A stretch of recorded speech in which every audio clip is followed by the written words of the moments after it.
4 வருஷம் எடப்பாடி. இந்த எடப்பாடிக்கு என்ன பண்றது என்ன பேசுறதுன்னு தெரியல.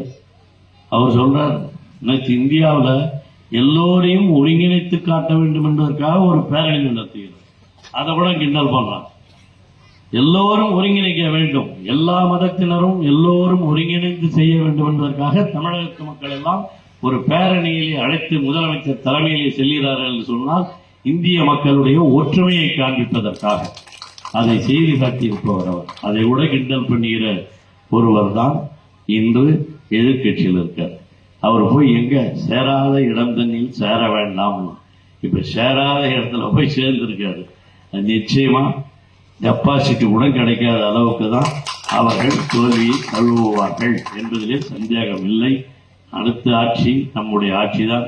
அடுத்த ஆட்சி மட்டுமல்ல, நிரந்தர ஆட்சியை நடத்தப் போவரும் நம்முடைய தளபதி தான் என்பதை எடுத்து சொல்லி வந்திருக்கிற சகோதரிகளே, நான் இப்பொழுது ஒரு குரல் எழுப்புவேன். நீங்கள் வாழ்க என்று சொல்ல வேண்டும்.